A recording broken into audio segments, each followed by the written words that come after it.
prayer. Yes, Lord, I just thank you for this day, and I just pray that my insignificance will become something significant, Lord. That you will just be able to give me the words to say on this day. In Jesus' name, amen. I was thinking about the sermon. I've done this sermon before, but I was just thinking, what's the title? And the title was Seeing Great Significance in Insignificance. I know, because we often look at a lot of the big things in life, and we see them and we go, oh, that's great. You know, we're talking about spiritual gifts and so forth, you know, being prophetic or preaching or speaking in tongues and things like that. They're things that we tend to think about a lot in church, but do we ever think about the practical things? Do we think about the small things in life? And I think that it's something that we really need to look at. I was listening to a sermon quite a while ago. It was Rob Maguire was preaching on spiritual gifts, and as I was sitting there listening to this sermon, I don't normally get this too often, but I had this vision where God showed me a few things as Rob was preaching. And what was in this vision was there was a brick wall that was just encasing the whole church, and not just our church in general, but churches all across the world. And this wall is a wall of intimidation. It's a wall that blocks us out from fulfilling our gifts and abilities and just being afraid of doing those things. As he was preaching, I could see him spiritually just running at this wall and ramming the wall and hitting it as hard as he could and pushing and shoving, and there was bricks that were flying here, left, right and center. And as he was doing this, there was others that were behind him that were just watching what he was doing. This is in the spiritual, mind you. It's not the real thing, but in the spiritual, he was doing this, and he was ripping at this wall. And then eventually, he stopped running towards this wall, and he just started picking the bricks out, and he pulled the bricks out one by one, you know, and it was very frantic, and he was grabbing at them, you know, as he could, you know, as much as he could, as fast as he could. And he pulled these bricks out, and then eventually there was a hole that was big enough to get a few people through. And as soon as he had done that, all of a sudden there was this booming voice, "You are insignificant, you are insignificant." And as he looked through the hole, there was this giant that was standing there, and the giant was calling out constantly, "You are insignificant, you are insignificant."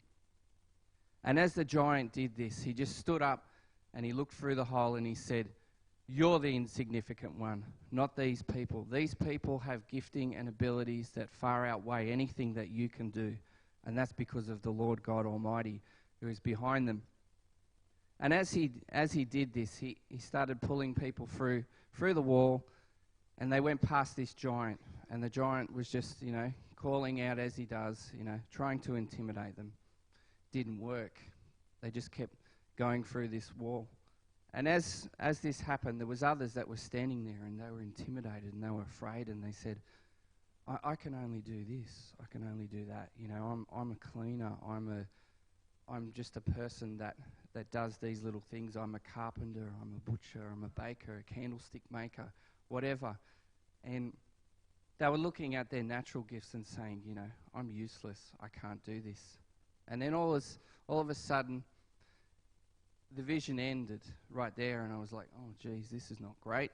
You know, where does it go? And unfortunately, that's what a lot of us go through in life, is that we look at our giftings and abilities and we compare them to others, and we say, hey, it's not as good as theirs. You know, I'm just not so good at that. And we pull back and we have this fear in our heart that we just can't do it. We can't do it. You know, whatever it is the Lord is calling us to do, we're afraid of doing it. And if you can recall in the Bible, there was a story about a giant. We all know about this giant, and we know his name. You know, it's quite significant. You know, as we grow up as children, as Christians, we hear this name, David and Goliath. Two names, David and Goliath.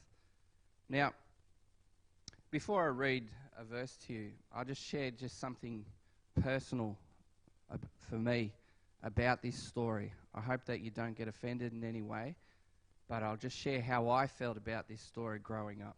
Now, I grew up in the western suburbs of Sydney. Got into a lot of fights and so forth as I grew up. And hearing this story, it didn't really impact me in any way at first, until I saw the spiritual significance of it. And it was because wherever you went, if you threw a rock at someone, whether you were big or small, you were considered a coward. And I'm not saying David was a coward. There's something more that I want to share about this story as I go along. And I had this in my mind, throwing a rock at a giant, come on, why can't he just pick the giant up and dump him on his head? Or something like that, that would be awesome, chop him down with a sword or, do something spectacular, that's, awesome, a little boy being able to do that. And God just really convicted me, and he said, Darren, it's not about, impressing anyone. This story is not about impressing you or anybody else. This story is about one person using that gift, that so-called insignificant gift, and using it to the glory of God. So what I'm just going to do is I'm going to read from 1 Samuel 17:32 to 37. And I want you just to pay attention to some of the things that David talks about in this verse, because there's a few steps that are in there that I'll share with you as I go along. This is a part where David just goes up to Saul and confronts Saul and says, I want to do something. This is my time. David said to Saul, let no one lose heart on account of this Philistine. Your servant will go and fight him. Saul replied, you are not able to go out against this Philistine and fight him. You are only a boy, and he has been a fighting man from his youth. But David said to Saul, your servant has been keeping his father's sheep. When a lion or a bear came and carried off the sheep from the flock, I went after it and struck it and rescued the sheep from the mouth when it turned on me. Some translations actually say that he grabbed the lion or the bear by the mane. And I think, man, I wouldn't do that. As much faith as I might have, it's like I wouldn't be grabbing that. But I just thought that was great. That was, that was my spectacular thing that God was showing me in this verse. Anyway. Your servant has killed both the lion and the bear. This uncircumcised Philistine will be like one of them, because he has defied the armies of the living God. The Lord who delivered me from the paw of the lion and the paw of the bear will deliver me from the hand of the Philistine. Saul said to David, go, and the Lord be with you.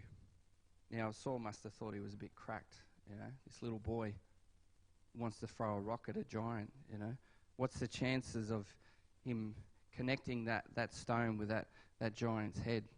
But Saul must have thought, hey, let's go with it. Let's see what happens. We can't lose anything. Let's try it. How did David do this?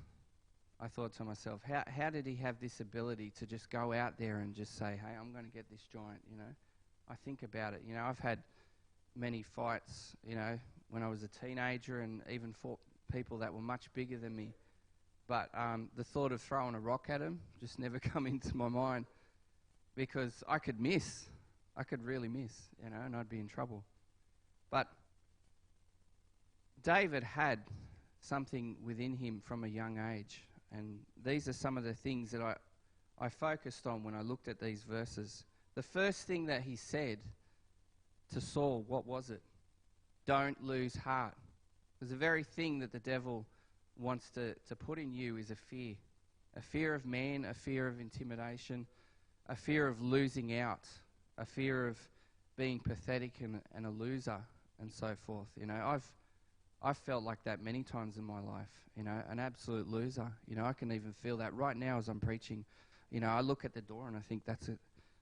I could run through there right now, and you may not ever see me again, and that's what I can feel.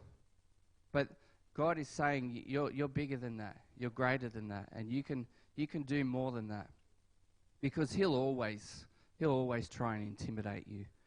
So don't lose heart. Don't look at the things that you're good at and say it doesn't compare to that person that preaches, or that person that prophesies, or that person that gets up and sings. Think about what you can do. The next thing that David did was he offered himself to serve the living God. In anything that he did, he always did it in serving God.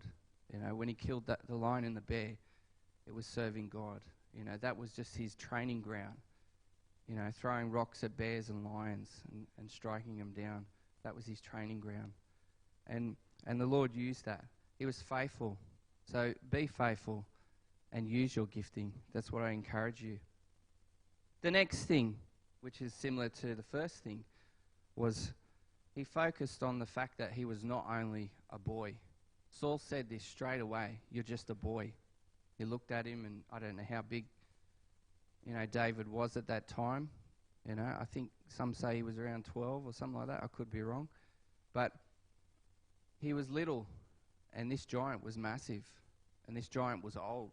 You know, not really old, but, you know, probably around my age he might have been. You know, I'm 41. He might have been around that age. Fought many battles, won many battles. And he was just this big man that people were afraid of. A whole nation was afraid of him. Just one man. When you think about it, just one big man and there's a whole nation. Why didn't they all just say, "Oh, let's go get him together"? But they didn't, because they were afraid. They were intimidated. So think about that. You're not just only a boy. You're not just only a girl or a woman or a man. You're something greater than that. You are a person that God loves, a person that God values, a person that God can empower and strengthen in that moment. In that time that you need it, God will be there. If as only that you just give your heart to him and you say, "Hey, I can't do this on my own, Lord. I need you." And that's what David did on that day. The next thing that I looked at was that he seized the opportunity. He saw that he could throw a rock, pick up the stone, and that was it. He just went out there and said, "Hey, let's go. You're going down, boy." That's what he said. You know, when he saw that giant, it was like, "You're going down. I'm coming for you." The next thing that he focused on is that God delivers. God delivers you from this trial that you're going through. If you're going through a trial at this moment, God will deliver you as he delivered David at this time. As he delivered him from the bear and the lion, he'll do the same for you. You know, you may not have bears and lions around, but you'll have other things that might affect you in your life. You have family, you have children, you have grandchildren, you have, you know, all different things that are happening in your life. You know, there could be crises going on, there could be lack of money, sickness, and so forth. But seize the opportunity and say, "Hey, I can do this. I can go through this, and God will get me through it. He'll deliver me from it." Then the last thing, which is also the first thing that I pick up on what David looked at, was that this guy wanted and did defy the living God. That's what he did. He defied the living God.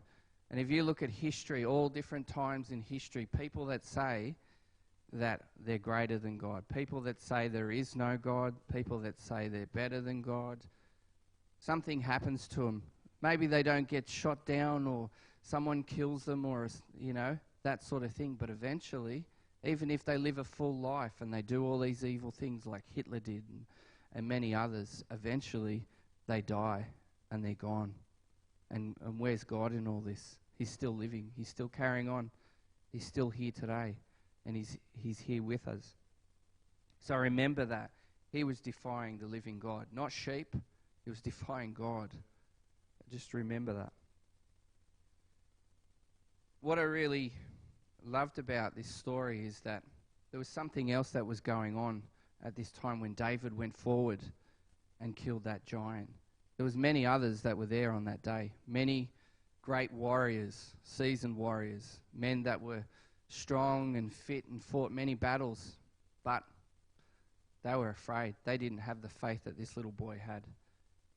But, you know, we're all like that from time to time. We all have times where we're just so scared that we won't take on the challenge. We'll run from the challenge. You know, I remember times in my life where I didn't take up the challenge that God had given me, you know, in my younger years. I didn't have the boldness or the courage to do things. I was scared. I was strong physically and so forth, and I grew up with a father that was a power lifter and a grandfather as well, and others that were very strong in my family.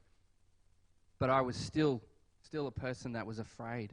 I was a person that had these words in my mind all the time, is that you're insignificant, you're not significant, you're useless, you're no good. I had someone say to me, you're like the lion in The Wizard of Oz. You've got all the strength, but you've got no courage. And that's what the devil will use. He'll do that to you. You'll have giftings and abilities, and you won't use it because you're too afraid. But this is the time for you to stand up and know who is behind you. Who's the person that's behind you when you're doing these things? Don't worry about the giant that's in front of you.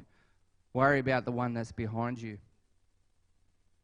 Now, I'm just going to read from 1 Chronicles 24-8. Now, this will reveal something to you, is that David was not the only giant killer. There was others. And through David's inspiration, these men stood up and rose to the occasion, and they did great things. In the course of time, war broke out with the Philistines at Gezer. At that time, Sebekah, forgive me if I'm pronouncing it wrong, the Hushite killed Sippai, one of the descendants of the Reaphites, and the Philistines were subjugated. In another battle with the Philistines, Elahan, son of Jair, killed Lamahai, the brother of Goliath, the Gittite, who had a spear with a shaft like a weaver's rod. In still another battle which took place at Gath, there was a huge man with 6 fingers on each hand and 6 toes on each foot, 24 in all. He also descended from Rapha. When he taunted Israel, Jonathan, son of Shimei, David's brother, killed him. These were the descendants of Rapha in Gath, and they fell at the hands of David and his men. So these men rose to the occasion. They were giant slayers. They were just like David, but they didn't have the guts at the beginning, but they got it in the end. They stood up and they took on these giants. If you look at some other verses, which I won't go into, there's talk about David's mighty men in 1 Chronicles 11:10-47. I'm not going to read that because it's quite a bit of reading, but when you read some of the stuff that these guys did, they were even freakier things than what these giant slayers had done. And you just think about it, that, man, when people have faith in God, it's amazing what they can achieve. You see, for me, I've had quite a few people in my life that have impacted me, and most of them were women. This is one thing that we find, in the world, and also sadly in the church, is that women get picked on. Women are told that they're insignificant, they can't do certain things, and I just say that God says differently. I'm not going to go into that, but I had an aunt who was also a cleaner. I'm a cleaner at the moment and also a gardener at a Christian school in Beerwah. And she was a cleaner, going on to the story. And she was a really faithful woman, a really strong woman that loved God. But she found herself in a situation where no mother would ever want to be in. She had a son who was just 2 years younger than me. 2 years older than me. I should remember this. But yeah, 2 years older than me, and he was into drugs, violence, sex, everything. He was getting into trouble all the time, with the police and so forth. And it was a really sad life. I saw this event that happened to him was going to happen. The Lord revealed it to me, and till this day, I feel so much grief because I never had the guts to confront my cousin and just say, God really loves you. God really wants to make a difference in your life. The last time I saw him alive was he told me that he needed to change his life. He needed God in his life. And I didn't have the guts at that age. I think it was in my 20s or something. I can't quite remember the exact age. But I didn't have the guts to share the gospel with him because I was intimidated. He was I was much stronger than him, but he was awesome at sports. He was charismatic. Everybody loved him. They thought he was awesome. You know, he was the coolest dude on the block. He was well known throughout the Illawarra in New South Wales, in a place called Wollongong, just south of Sydney. And he was killed in a car crash, which the Lord revealed to me and said, this is going to happen to him. And it was like, I didn't do anything. I didn't have the guts to just try and help him before this event happened. And I didn't.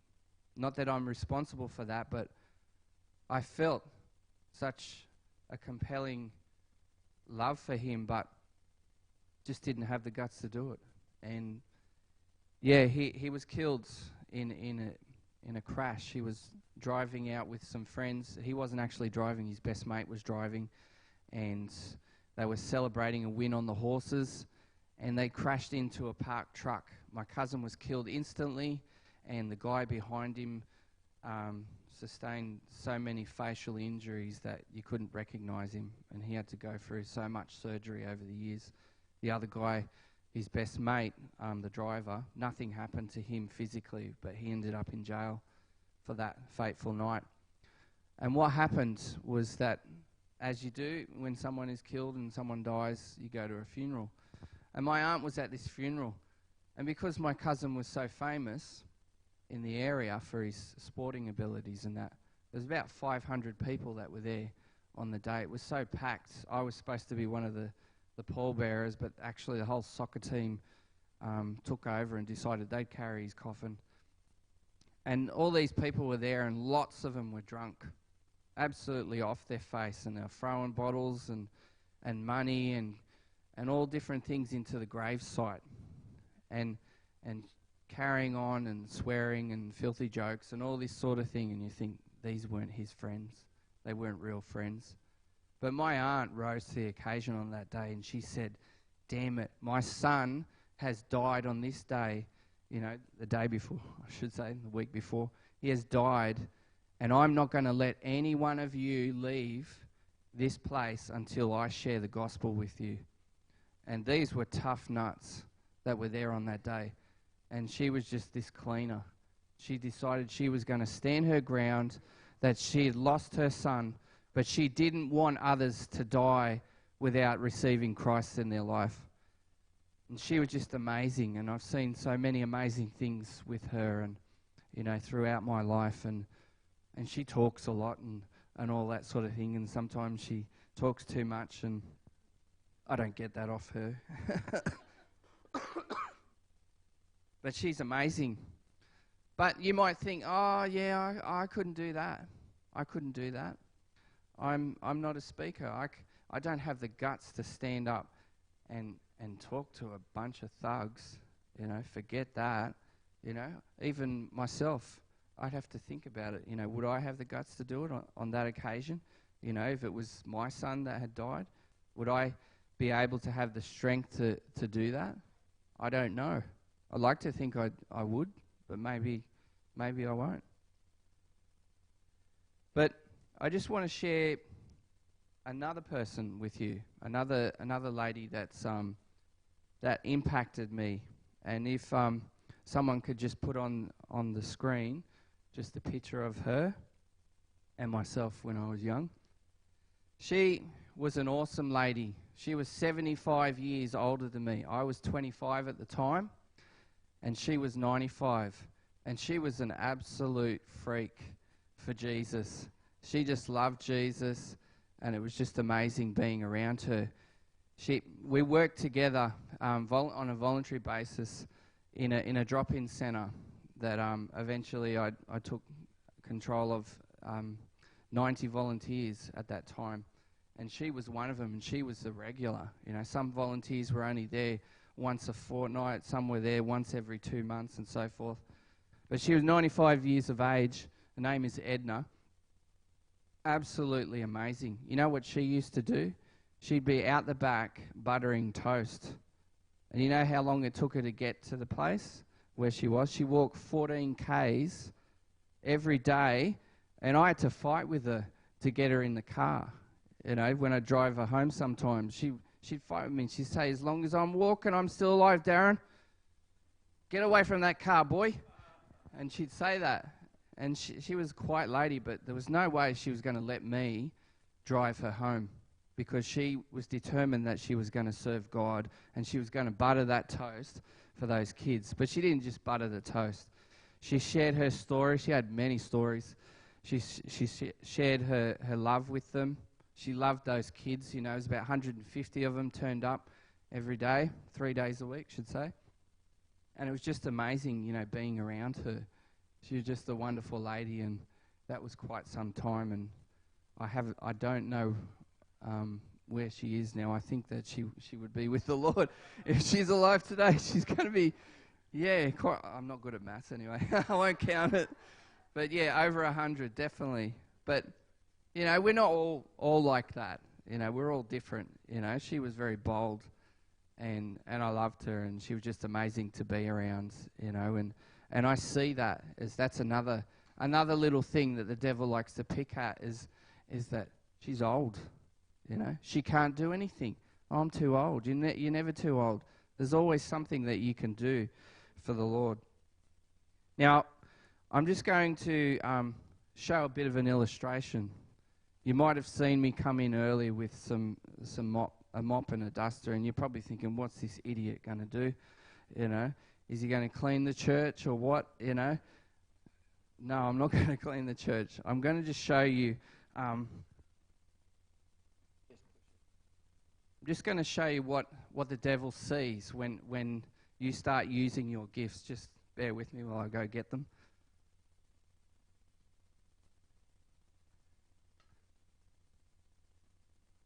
Sorry for the silence, but I've only got 2 arms.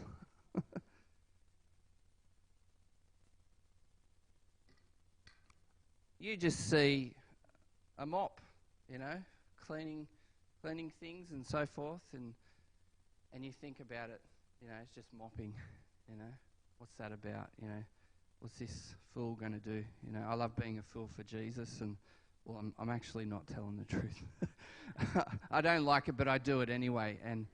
And God always convicts me, and he said, hey, don't be so proud. Go and do something silly, you know, from time to time, and just do it just to inspire people. And hopefully my voice is loud enough, but I'll show you what the devil sees when you start using your gifting.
I'm boxing myself in there. But is the mic? Yep, still on. I'll get my breath. The last time I did that, I actually lost it because I was sick on that day. I threw up a few times before I went to church and preached on that day out at Malula. And poor Mark was like, oh, geez. And he saw the pole. So you're lucky then. But yeah, God loves to have a laugh with you, because you'll do things and you'll look like an idiot, just like I did. You know, you'll lose it from time to time. But I just think of Winston Churchill. I don't know if people know of Winston Churchill, the great Prime Minister that got England through the war, the Second World War. He was up against his own giant, which was Hitler. And there was a little saying that Winston liked to live by, and it wasn't just never give up, never give up, never give up. That's one of his sayings that is well known. But there was another one which was not originally his. It belonged to, I think it was anyway, it doesn't matter. I've gone blank. This is my moment where I've gone blank. I have plenty of those moments. But yeah, he had this saying, and I just love it. It was, never excuse, never explain, never complain, just do it. Just do it. So my encouragement to you today is to just do it, you know. Before I started getting up and preaching and that, I did all different things, you know. I'd led youth groups and so forth, and I used to do a lot of hip-hop dancing, and I used to do strongman sort of events, breaking baseball bats and all that sort of thing. They were all natural things that I used to use. But this is a gifting that I like to use that God He's still working on it, you know. He's still giving me a bit more as I go along, and He encourages me, and I step out and I do silly things from time to time, and occasionally I might hit a pastor with a pole or something like that, and he won't invite me back again, you know. But I just want to be real with you, because it's important to me is that every one of you has significance. Every one of you has something that they can do for God, something that you really love doing, that you hide, you know, from others, this gifting ability. You know, how many times does a pastor find out, you know, that so-and-so has this gifting, because they're afraid, you know, they don't want to share it with their pastor, you know, in case he gets them up and makes them look silly, you know. That happens. But I'm just encouraging you, if you've got gifting and abilities, is not to bombard, you know, your pastor, but just wait for the opportunity when it comes, and he'll see those things, and he'll say, "Can you help me with this? Can you help me with that?" And you'll be able to do it, you know. You don't need to go out and start pushing and pushing and pushing. You know, so many of us push for, I've got to do this, I've got to do that. And that's always been, whatever I do for God is, I don't push it. I'm not really good at self-promotion and so forth. When I've gone to job interviews in recent years, Alicia just said, that sounded awful, you know. What you said to him, that was crazy, you know. It's like you should have promoted yourself. But you don't need to. If you have a gifting and an ability, it'll promote itself. God will reveal that to people, and you'll be able to use it. So use it, and use it with confidence. It's because God just loves it when you start doing these things, because it's just amazing. The devil hates it, and that's what his intimidation's about, is when you start using that gifting, that ability, it's like a lethal weapon to him. He's going to get hurt, and he's going to get hurt bad, and he doesn't want that. So I just encourage you to do that, and I'll just hand it over to Pastor Rod. Thank you.